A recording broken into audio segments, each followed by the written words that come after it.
Okay, let me go ahead and make sure that I can that you can hear sound. That's important. So now,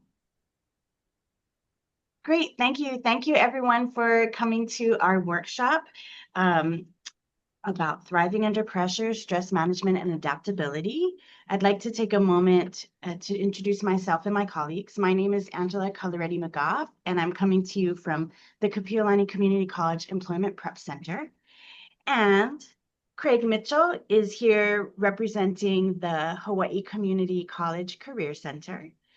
And Kim Martinson is representing UH Maui College Career Link.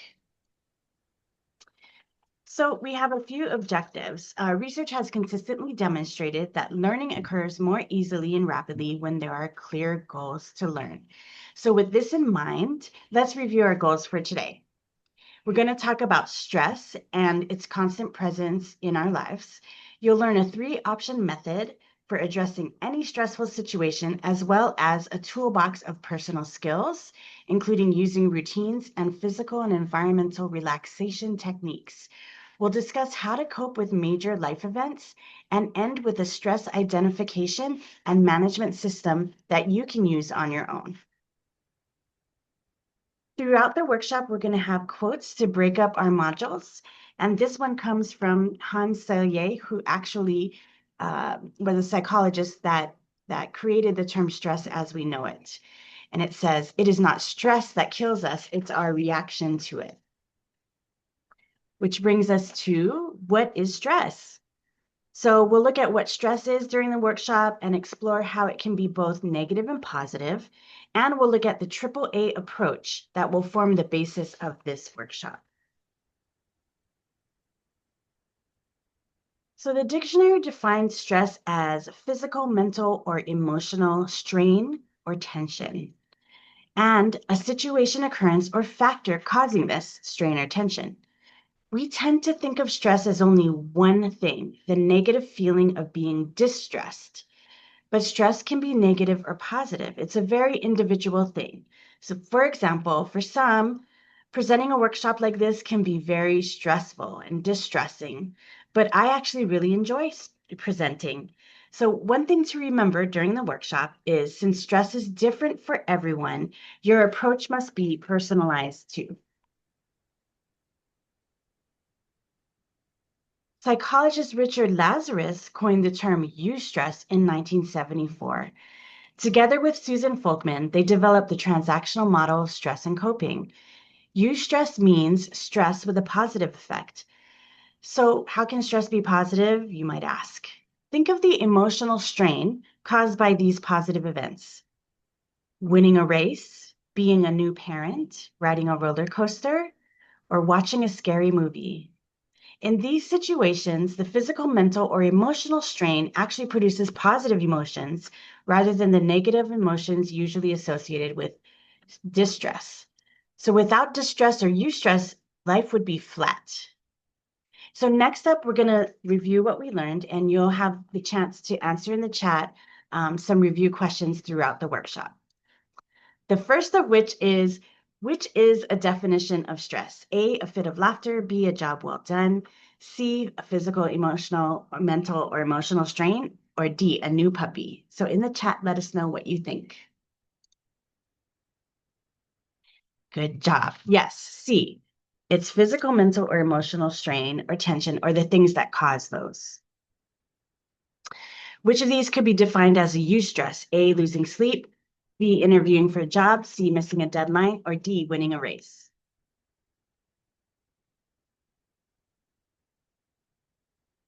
Very good. Looking at the chat, D, I see D. So winning a race for some would be a positive stressor. And since stress is different for everyone, your approach must be A, harsh, B, personalized, C, sneaky, or D, fast. And I see in the chat, B, personalized. And we're going to talk about that specifically for you. Catherine Cunningham says, "We are all juggling so many balls. Differentiate between glass balls and rubber balls, and don't be afraid to drop the rubber balls." So with that, we're going to discuss creating a stress-reducing lifestyle. Let's explore the foundation of a positive low-stress lifestyle. This foundation is made up of three building blocks: nutrition, sleep, and exercise. It will be difficult to manage your stress in the long term unless you have a solid foundation. For many people, meals have become an afterthought, made up of fast food and processed items. Most of the time, we know that whole plant-based foods and items that are low in sugar are the most nutritious for us, but we make a choice not to eat those things. Sticking to a healthy diet is key to managing stress. Giving your body the proper fuel will give you the energy you need to battle the harmful effects of stress. Unfortunately, with any lifestyle change, there's no quick fixes. So, to make changes in your eating habits, set small goals for yourself that you think you can probably accomplish. Maybe this week your goal will be to eat a piece of fruit or a serving of vegetables every day. Or maybe you can choose to change out a boba for a less sweet iced tea. Remember that your progress is your own, so choose to change a small habit that makes sense to you. And finally, give yourself props for every healthy food choice that you make. Every time you decide to skip something unhealthy, and every time you choose something nutritious, recognize it as a win. The next building block of a healthy lifestyle is sleep. Your body and mind need to rest and revitalize. We know, especially now, that sleep is something you may not have time for. But trust us, you don't have time not to sleep. According to the National Sleep Foundation in the US, adults between ages 18 and 64 should aim for 7 to 9 hours of nightly sleep. According to one of their studies, the average person manages only 6 hours and 40 minutes of sleep. And that doesn't sound like a big difference from the minimum of 7 hours. But over the course of a year, that's a deficit of at least 121 hours of sleep. 28% of adults stated that sleepiness interfered with their daily activities at least a few days a month, and 5% reported that it interferes almost every day. So here's some tips to help build a better bedtime so that you can get proper sleep. The first thing is to use your bed just for rest. So this means you'll sit or lie somewhere else when you're scrolling on your phone, streaming TV, or studying. And try to sleep only in your bed and not anywhere else like the couch or armchair. Make your bedroom a comfortable place, so with no distractions or no extra noise. Use curtains to keep light out, an appropriate number of fans or blankets to keep the temperature steady. This also means keeping your phone out of reach. And if you share a room with someone like a family member, consider using an eye mask or wearing earplugs to create a darker, quieter environment. Try to get up and sleep. Try to get up and try to sleep at about the same time each day, including weekends. It also helps to have a bedtime routine. So some examples could be light stretches before bed, taking a warm bath, drinking a cup of decaf tea, listening to quiet music, or taking a few moments to meditate to help you relax. And I'm curious if you can share with us in the chat, including our presenter, what are some ways that you relax before bedtime?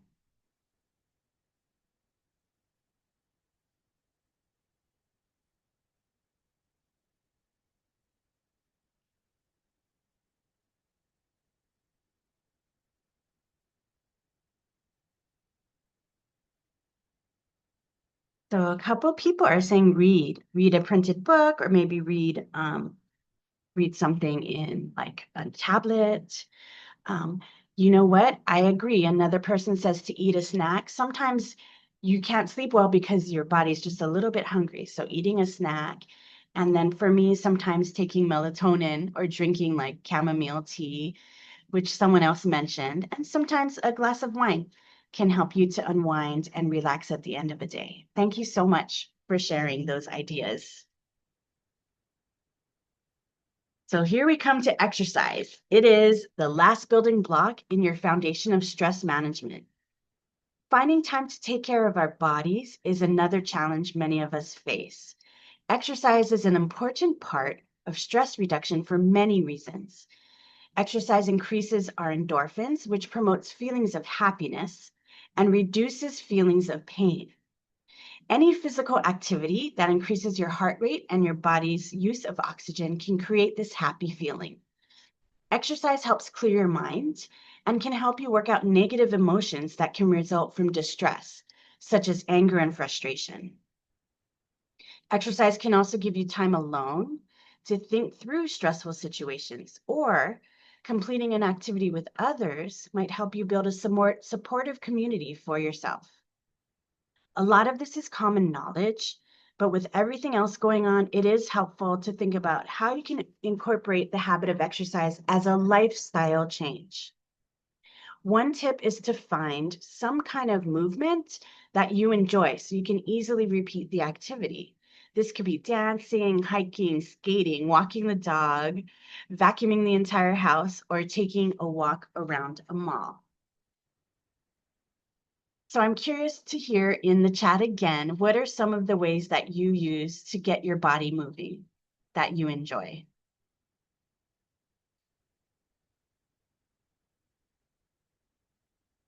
I see walking and weight training, which is great for your bones. Roller skating, that's a great all full body activity. Anything else? Do we have any surfers or water sports? Ooh, playing with kids like little cousins. That is definitely a good form of exercise as well. I love these ideas. Thank you. So now I know you want to ask, how long do you need to exercise for? It is recommended that you work in about 3.5 hours of exercise over the entire week. So you might approach this as 30 minutes every day or 3 to 4 1-hour sessions of consistent exercise a week. And if you're having trouble finding a block of time to exercise, try these tips.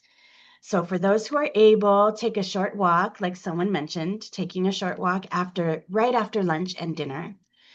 If you drive, parking farther away from where you're going to get some extra steps in. Or if you're able to take the stairs instead of an elevator. When you're watching TV or videos, when there's commercial breaks, you can use them to do quick exercises like stretches, chair squats, or planks. And if you sit at a desk like me for a lot of the day, stand up whenever you're talking on the phone or texting. This will also help your muscles to stretch and prevent muscle tension. And then remember, exercise and adding it in is a lifestyle change. So start slowly, build your commitment steadily, stay positive and focused, and in time, you will see success. You ready for a little quiz? All right. Which of these is not a foundation of a low stress lifestyle? A, nutrition, B, sleep, C, pulling all-nighters, or D, exercise? Right? Pulling all-nighters is definitely not going to help us reduce our stress. Which of these is the recommended amount of sleep for the average adult ages 18 to 64? A, 10 hours every night, B, between 5 and 6 hours every night, C, 0 hours, who needs sleep, or D, between 7 and 9 hours? And yes, the answer is D, between 7 and 9 hours. You guys are scoring 100%. The greatest weapon against stress is our ability to choose one thought over another. That's a quote from William James. And we're going to move into understanding the AAA approach. Now that we've set the foundation of a low stress lifestyle, we will share 3 main ways to approach stress. It's important to remember that you have a choice. You can choose to alter the situation or your approach to it. You can choose to avoid the situation, and you can choose to accept the situation. So altering the situation, you might have heard the saying, a leopard can't change its spots, meaning that people are unchangeable, but we'd like to disagree. When dealing with stress, there are often ways in which you can change your approach or the situation to make it less stressful. The first A is alter. And this is your first option when dealing with stress, to alter the situation or your approach to it. And you can alter your approach by thinking positively and having a positive attitude about the situation, improving specific skills that will help you to manage the situation, or doing something completely differently. So let's give you an example, couple examples. You always find public speaking stressful. So you decide you're going to alter your perception and think positively about it. If I get this presentation done with, I will be done for the semester. Or let's say you find interacting with a particular classmate stressful because they tend to be aggressive. So you could talk to your instructor and change groups. So doing something a little differently, so that you do not have to work with that person. Or traffic has become really bad on your morning commute. So you decide to take a different route. Let's talk a little bit about finding appropriate actions or solutions to alter the situation. By taking control of the situation and changing it to be less stressful, you're putting the power back in your hands. But there are a few instances where altering the situation is not appropriate, including situations where altering the situation is not safe, or altering the situation means transferring the stress to somebody else. That's just mean.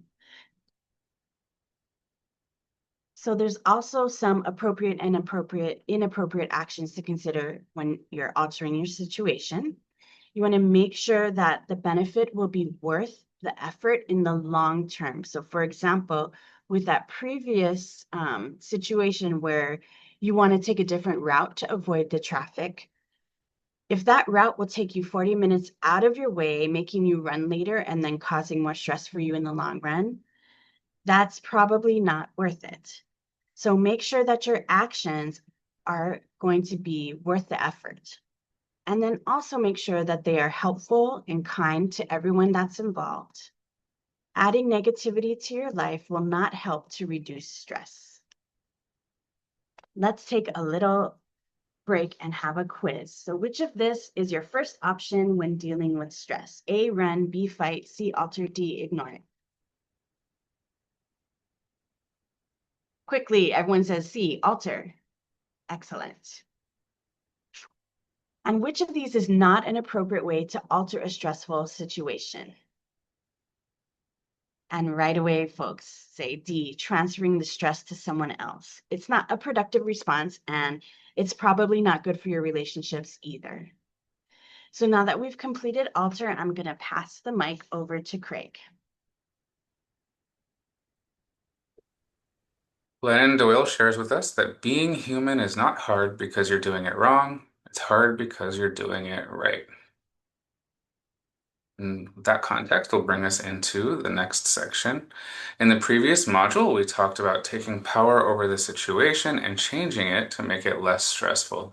In this module, we are going to explore another way to take power over stressful situations by avoiding them entirely.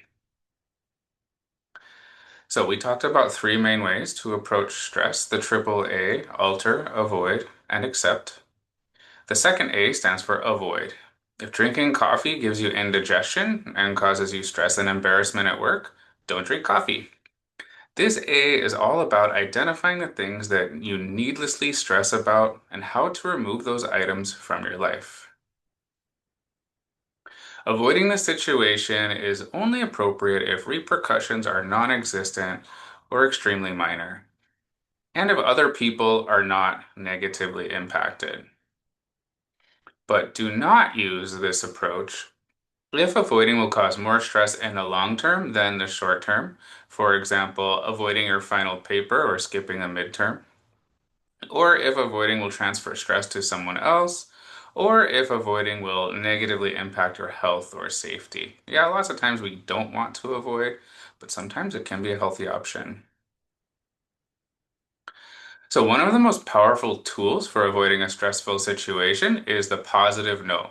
This tool enables you to say no in a way that maintains control over the situation, but does so constructively and assertively. The positive no can come in several forms.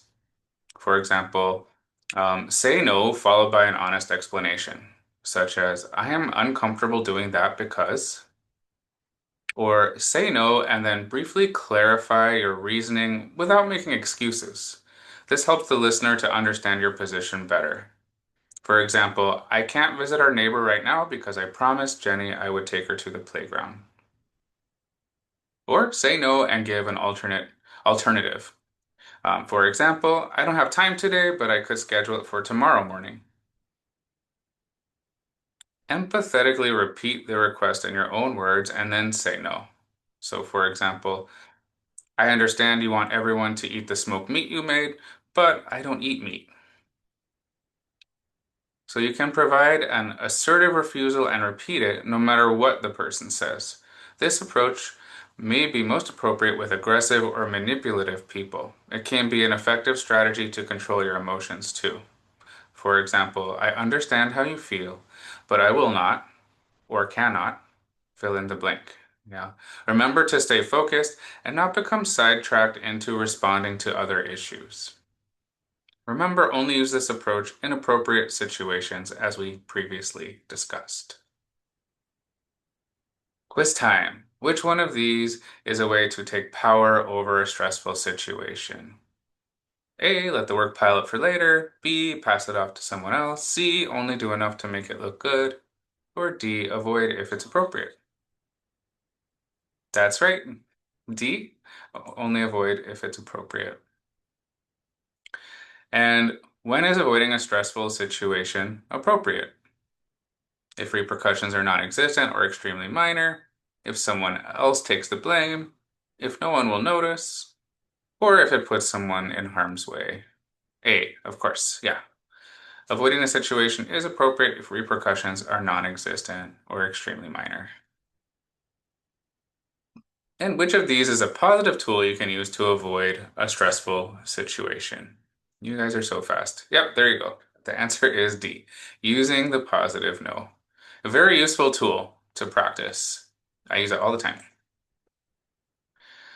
When we change our perception, we gain control. So Greg Anderson brings us into the acceptance stage. Benjamin Franklin also shared, in this world, nothing can be said to be certain except death and taxes. So those are things we definitely have to accept. All right, so a good example. This is our third A. This will help us deal with those things in life that just need to be done, even though they are unpleasant. Accepting the situation as it is and being as positive as possible about it is what the third A is all about. You can even use some of the principles from the first A to alter your attitude and make the situation a little less stressful. So, some examples include going to the dentist, taking a turn presenting a team project instead of passing it off to someone else, and submitting your final paper. Accepting the situation is appropriate when the task must be done eventually, and when avoiding or altering it would cause additional stress to you or another person. On the other hand, accepting the situation is not appropriate when you are doing so just to please others. Avoiding or alter it would reduce your stress more than accepting it, or you're accepting it because you feel you have no choice. Some people feel that accepting stressful situations and living through them makes them powerless. But this is not true. With this model, you're actually choosing to accept the situation rather than to alter or avoid it. Often having the power of choice can significantly reduce stress. Another tactic that can help you accept a situation is positive thinking. As discussed in the first A, or identifying the benefits of accepting the situation. Earlier, we used the example of taking a turn presenting a team project instead of passing it off to someone else. If you went ahead and presented the team project, you could gain many things from it, including respect from your other classmates and instructor, self-respect, more confidence and experience when speaking in public. So let's do another quiz. Some people feel that accepting stressful situations and living through them makes them respected, altered, confident, or powerless. That's right, D, Powerless. Some people do feel that accepting stressful situations makes them powerless, but as we discussed, this is not true. You are choosing to accept the situation instead of altering or avoiding it. Next one, which of these is not the appropriate time to accept the situation? If the task must be done eventually, if you are doing so just to please others, if avoiding it would cause stress to another, or visiting an unpleasant neighbor. Right, B. Accepting the situation is not appropriate when you are doing so just to please others. Good job. Routines allow us to systematize the unchanging elements of our life. So that way you can spend your energy on more worthwhile projects. By planning meals in advance, having a system for chores, and using to-do lists, you can run a more efficient environment and have fewer things to worry about. So, planning meals is a great strategy, and here are some ideas to make proper meals a part of your household. You could take an hour on the weekend to plan meals, create a grocery list, and go shopping. Make sure to include anyone who lives in the household. And then at the grocery store, think about staying on the outer perimeter of the store. That's where the fresh fruit and the vegetables and the meat and all those good things are usually kept. Try to stay away from the frozen and the processed items. Try experimenting with slow cookers. I do this a lot. They are inexpensive to purchase, use inexpensive ingredients, and are easy to use, and they enable you to have dinner ready for your family as soon as you get home. Also, theme nights like tacos or personal pizzas are a great way to customize individual meals and encourage your family members to try new things. By planning meals in advance, you'll accomplish two things. You'll reduce stress during the week because your meals will be planned, and you'll eat better and feel better. It's also helpful to build routines around your housework. Most people do not look forward to cleaning or the tasks ahead of them. However, most people enjoy the benefits of a clean house. So here's a few tips on organizing your chores. Separate your chores, create a cleaning schedule, and create daily and weekly schedules to help you from wasting your time. You can separate your chores by rooms, for example. Make a checklist for everything that needs to be done in that one room, and then clean one room at a time. Distraction is a chore killer. So, for example, you're cleaning your kitchen and you notice your necklace on the table, so you go to your room to put it away, and then you notice your laundry basket overflowing, which leads you into the laundry room, and next thing you know, you're nose deep into sorting your laundry. You're not sure how you got there, but here you are. So rather than succumb to these kinds of distractions, clean one room completely before moving on. And if you have objects in that room that need to go to another room, put them all together and return them to that room when the one you're currently cleaning has been finished. And work together towards a clean house. Cleaning isn't a one-person job. Everyone in the house, including the kids, can also help out with the chores. Younger children can perform tasks like setting the table, making their bed, sorting laundry, and feeding pets. So having these tasks assigned and designated times to perform them can help you keep everything clean and orderly, and in the end, it means there's much less to worry about. A to-do list is one of the most powerful life management tools that there is. Best of all, it is inexpensive and easy to use. It can be customized for home or work, and it can be used by individuals or families. A to-do list is just a list of things you have to do, and that means basically anything and everything could go on your to-do list. So start by writing down all of the tasks that you need to complete. If there are large tasks, break them into smaller tasks. Ideally, tasks or action steps should take no longer than 1 or 2 hours to complete. Of course, there are online and virtual options that are easy to use for your list.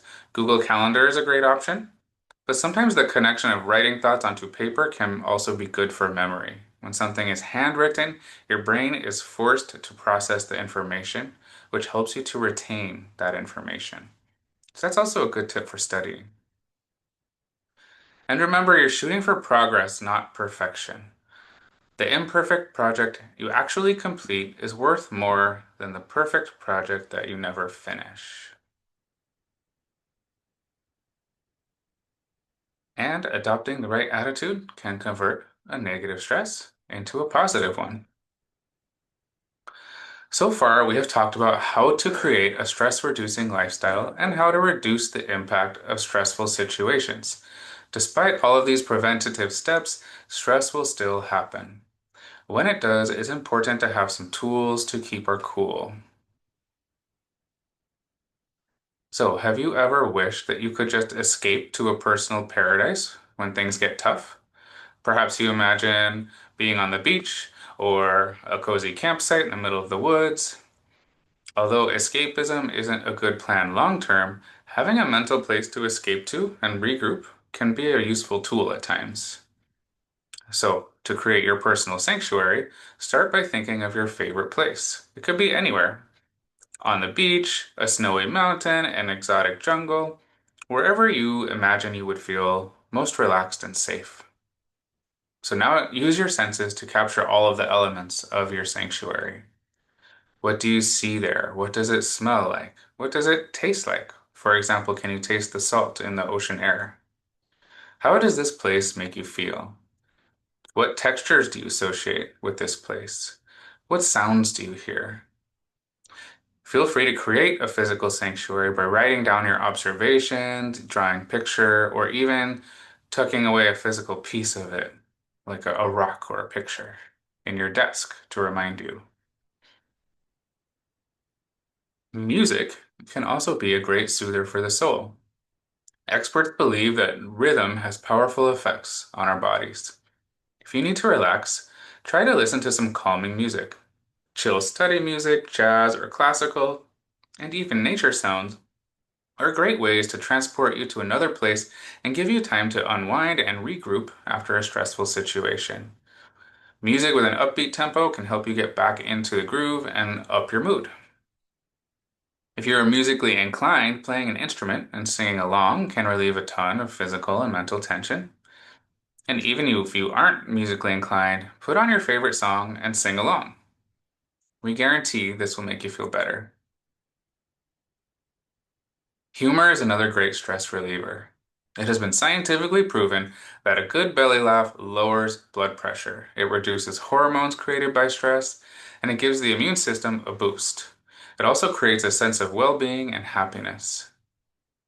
Remember these points when using humor as stress relief.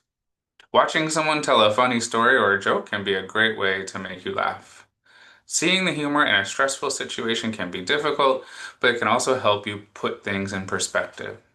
Try to imagine how the situation might appear from the outside, or how you might see it later on down the road. Sharing a laugh with friends and family is always a good pick-me-up.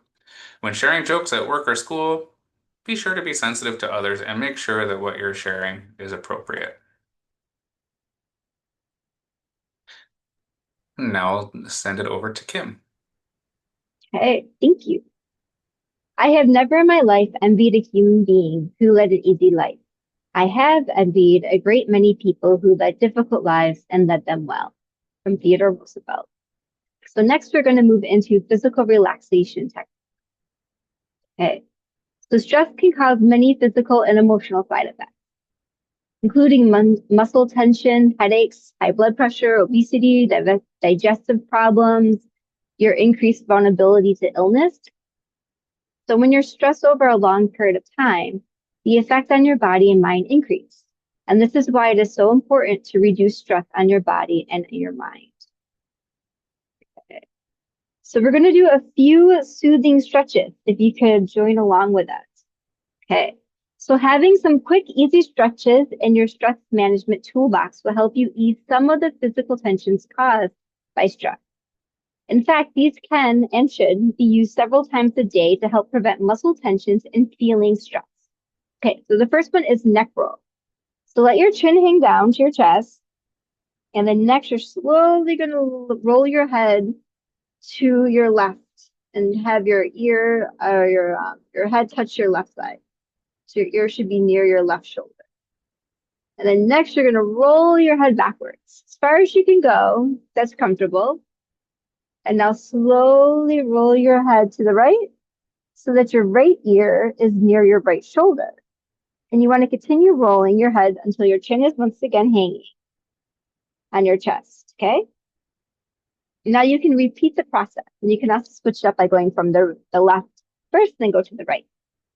Okay. The next is shoulder shrug. So we want you to relax your shoulders and slowly shrug your shoulders towards the front of your body and upward. Okay?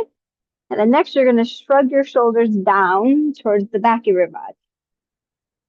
And then bring them back to the neutral position. And again, you want to repeat this exercise in opposite direction. Okay? And the next one is the side stretch, which is why we have the picture for you there to demonstrate. You're going to stand with your left hand on your hip, and then you're going to extend your arm over your head, bending at the waist. And you want to hold it briefly, and then return to the center. Okay? And then you're going to repeat. Don't forget your other side. You're going to repeat on the opposite side. Okay, then lastly, we have the lumbar stretch. And this one feels really good. You could do it sitting down or standing. So you're going to place both hands behind your back and place them at the small of your back. So down towards. And then you're going to arch your back slowly, feeling the stretch. And you want to repeat this at least 3 times. Okay? So the key to these exercises is to do them slowly and regularly so that they have the effect when combined with deep breathing. They have a better effect, which just happens to be our next topic. So now we're going to move on to deep breathing. So deep breathing is an excellent relaxation tool that can be adapted for most any situation. It also has some physical benefits, including reduction in blood pressure and muscle tension. It boosts your metabolism, it helps clear your mind, and it boosts your endorphins, which is your natural painkiller. Okay? The basic technique is just is what it is. It sounds slowly breathing in through your nose and then breathing out through your mouth. When you do this, you want to try counting slowly as you do this. Each breath should take about 10 to 20 seconds, and you'll be able to take longer breaths with practice. So when you're feeling stressful, you can quietly use deep breathing to stay calm. It helps counter the physical effects of stress, which often makes us breathe faster and work harder, makes our bodies work harder. If you have a moment to yourself, you can also sit down, close your eyes, and take a few slow, deep breaths. You can also combine deep breathing with picturing your sanctuary or gentle stretches that we did just a slide before. Okay, so now we have a breathing video for you, and we encourage that you participate and practice throughout the video.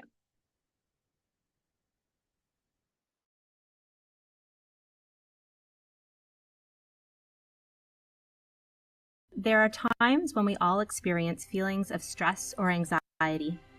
In these moments, you can use your breath to help calm those feelings. Box breathing is a simple relaxation technique that can help you reset your breath and return to its normal rhythm. You can do it anywhere, anytime. Box breathing can help reduce stress and improve mood. It can also help with controlling and managing emotions. It's very easy to learn. Imagine breathing around a box. Inhale as you visualize going up one side of the box, gradually filling your lungs with air. When you reach the top, hold your breath for 1 to 5 seconds as you picture going across the top of the box. Exhale gradually as you imagine traveling down the other side of the box. Pause again for 1 to 5 seconds as you go along the bottom of the box. Then repeat. This can be done 7 to 10 times in a row, focusing on the breath. If you can do it sitting down with your feet grounded, that will help too. But really, it can be done anywhere. Box breathing has physiological and psychological benefits. Physiologically, it regulates breath, increases oxygen to the lungs, and can help reduce blood pressure and lower heart rate. Box breathing can help psychologically by providing focus to your breath and removing attention from the things that are causing feelings of stress and anxiety. The repetition of box breathing can also help reduce stress.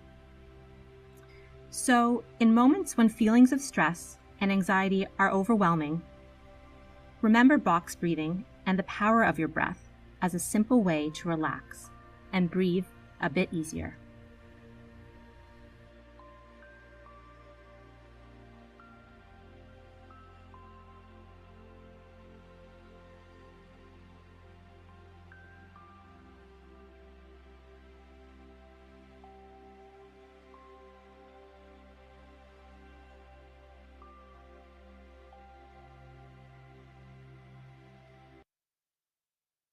Okay, so hopefully you're feeling a little bit more relaxed if you joined in.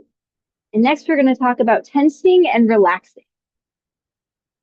Okay, so believe it or not, intentionally creating tension is a relaxation technique, as long as you remember to relax afterwards. So we can all try this. You want to bunch your hands together into fists like this. And you want to make them as tight as possible. Now slowly let your fingers roll out, letting go of that tension.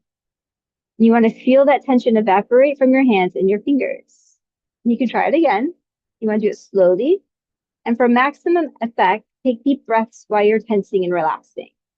You can also try this with almost any part of your body. So you can scrunch up your eyes and then relax. You can curl your toes up towards your shins. You can make a big frown and a big smile. You can tense your abs as tight as you can, then relax. You can even purposely tense yourself from your toes all the way up to your head and then relax from your head all the way to your toes. Remember, the key is to go slowly and deep rest is possible while tensing and relaxing. So next we're going to move on to meditation. So meditation is an ancient art of moving your mind into a deeper state of awareness through relaxation. There are many forms of meditation, including religious and non-religious methods. Most forms of meditation involve sitting or lying in a comfortable position and tensing or relaxing certain groups of muscles while deep breathing. Other forms focus simply on breathing and emptying one's mind. So we suggest doing some research to find information on the various methods, as there are way too many to cover right now. Next, we will share a meditation practice with you. But first, our challenge to you is to try meditating once a day for 30 days and see how that makes you feel. So I'm going to walk you through a short meditation. And you can do this first thing in the morning, during a lunch break, between classes, or maybe at night before you go to bed. So to begin, if you can, sit up straight and just start to relax, lower your shoulders, let them go, and just start to take a few deep breaths. Here you go. Okay, so now we want you to gently close your eyes as you breathe in. Slowly, I would like you to imagine this white light coming into the top of your head. And allow this light to flow into your crown, through you and around you, like a gentle rain shower. Let the warm light begin to fill your heart and feel that you are loved. Let the light settle into your core, grounding you and helping you feel safe. You want all your worries, negative self-talk, and unwanted thoughts to melt away and disappear. Continue to breathe in and out. Breathe out all the things that are not serving you. You want to let them all go. Let your heart stay open.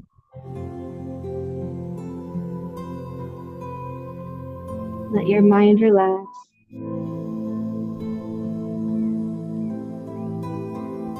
Let's take a few more deep breaths.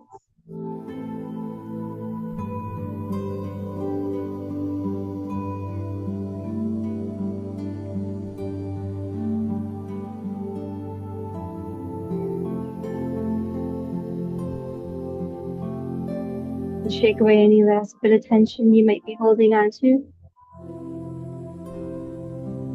And you can slowly open your eyes. Okay. So meditation doesn't have to be really long. You can do it in short increments starting out, especially if this is new to you. Okay. So we have another quote here for us. Recognize that you are who you are because everything in your life happened in exactly the way and exactly the order it has. Resist the urge to judge past you with the information that present you now has. From James Clear. So remember, we're all shaped by our experiences. So be kind to your past self. And we're going to move into coping with major events. So the tools that we have discussed so far will help you manage and reduce stress in your everyday life. However, as you encounter stressful events, your toolbox will have to grow too. So this module will help explore how to prepare for major stressful events and what to do when those events happen. Establishing a support system. The building blocks that we have discussed so far will help you survive the major stressful events. If you already have a minimal amount of stress or a low stress lifestyle, you're already one step ahead of the game. Maintaining a strong network of family and friends is also important. Keep in touch with your social support system, even in good times. And remember that you can use tools we've discussed in this workshop to help others through their stressful situations as well. In stressful times, strong bonds with family and friends will provide a valuable support and resources. Take advantage of your support system when times get tough, and that way you'll be there for others when they need you. It's also an investment that will repay you many times over. Okay. So creating a plan. When a stressful event arises, or if you anticipate a stressful event, creating a plan can give you a much needed sense of control. Planning helps you feel more prepared and less overwhelmed. And many people find that making simple lists, even for the short term, restores a bit of order and control into their life. So some things to include might be, how can I maintain a healthy lifestyle with appropriate amounts of diet, sleep, and exercise during this period? What changes will I need to make to my lifestyle? How will my routine help me during this period? How my routine change? How can I use the AAA approach to handle the situation? What relaxation techniques might be appropriate? And then what support systems can I rely on? So remember, stress is personal, so your plan should be too. If you can only manage a 10-minute walk each day instead of your 3-mile run, accept that that's your current routine. This is not the time to add extra pressure. However, after the stressful event is over, try to return to your normal routine as soon as possible. And this will help you restore order to your life and return your stress levels back to normal. Knowing when to seek help. So despite our best efforts, some situations are just too stressful to handle on our own. It is never a bad idea to ask for professional help with stress. And having an objective third party to talk to and get feedback from can be an important part of your support system. If you're wondering where to find help, start at school or your workplace. The college and many employers offer confidential employee assistance programs. If your organization doesn't offer these types of programs, look online for local mental health services or hotlines in your area. It makes sense that large events will cause large amounts of stress. However, several small stress-causing events that happen in close proximity can also cause exponential amounts of stress. So for example, imagine a month marked by these events: getting into a fender bender, making a significant mistake at work or school, having an argument with your spouse, and coming down with a bad cold. You could probably cope with each individual event as it happens, but now imagine if all these events happened in the space of a few days. Your stress level will be much higher, and you would probably find it far more difficult to cope. Think of the straw that broke the camel's back. Remember, different things are stressful to different people. Asking for help is not a sign of weakness. Instead, it's a mark of intelligence and strength. Okay, so our challenge to you. We have discussed many tools in this workshop, and we hope that our ideas have sparked some thoughts on how you can manage and reduce stress. However, it's hard to know how to solve a problem if you don't know what the problem really is. So this module will explore how to use the stress log system to identify, reduce, and manage stressors. Okay, creating a stress log. A stress log helps you identify your main stressors and patterns, making it easier to reduce their impact and manage the stress that does arise. A stress log may include what happened, when did it happen, where did it happen, how high was the stress level? So on a scale 1 to 10, 1 not stressed, 2 monitor, or I'm sorry, 5 you're like in the middle, monetarily stressed, and then 10 you're close to a nervous breakdown. Okay, so how did this make you feel? What did this event cause me to be stressed? What did you do about it? What should you do differently maybe next time if this happens? So we suggest that you write this into a 3-ring binder or spiral notebook. You could also keep a digital copy and modify this to suit your needs, but we recommend keeping this basic field intact, so it will help you with the next steps, okay? And for your convenience, we created a virtual stress log for you that captures, and it also captures a few tools and techniques we have mentioned throughout this workshop. Let me put this in the chat. Oh, Angela did, awesome, yay, okay. All right, so let's move on to doing the journal. So week 1 is recording events. So this is the first stage of using a stress log to gather information. So for 7 days, fill out your stress log each time you feel stressed or anxious. And we also recommend writing a journal entry each night, kind of summarizing the day and maybe any stress-related feelings you had. Okay. Then we're going to move on to week 2. So when the first week is over, sit down with your journal and a blank piece of paper. First, take a moment to write down your overall stress level based on the 1 to 10 scale used in your stress log. Now, write down the events that cause the highest stress levels. Next, write down the events that cause stress most frequently. And finally, add events that you know are stressful that you might not have captured during the past week. Now from this, identify your major stressors and create a plan for each. Some things to think about include which A, such as alter, avoid, or accept, might be appropriate in dealing with these situations. Or how could lifestyle changes, such as your diet, sleep, and exercise, help alleviate some of the stress? Maybe what relaxation techniques could you use to help cope? And what resources, such as your support system or maybe outside help, can help you reduce your stressors? And then finally, what will your final plan look like? So in order to be successful, your final stress management plan should set a small, achievable goals that have a reasonable time frame for completion. If you cannot think of a way to manage a particular stressor, try consulting friends or family. And if you're really stuck for a plan, try to set it aside and you review it later. Okay, now we're moving on to week 3, creating new habits. So now is time for the exciting part, putting your plan into action. So take 1 and 2 small parts of your stress management plan at a time and incorporate them into your life. Try each part for a week or 2. If it works, make it part of your lifestyle or your stress management approach. If it doesn't work, that's fine. Just make a note of your efforts and then move on. Continue incorporating new tools and habits into your lifestyle in this way. And once you started to develop a good stress management strategy, you can reduce your review to maybe once a month or less, whatever works for you. And if you find that your stress levels start to rise again, you can go back to week 1 and work through the process again.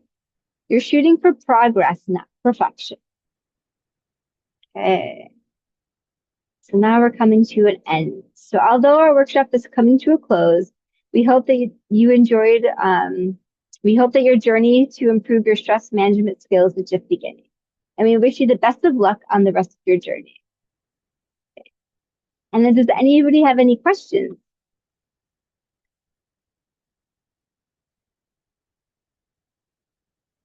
All right. And we're going to put up our contact information for you. And we have our survey, if you wouldn't mind clicking on that to, it takes like maybe 2 to 3 minutes at most. And it just helps us kind of get an idea of what you guys are looking for and future workshops or how you think we did or things that we could add that you want. So if you could take a couple of minutes to fill that out, we greatly appreciate it. And thank you so much for your participation and your time for joining us today.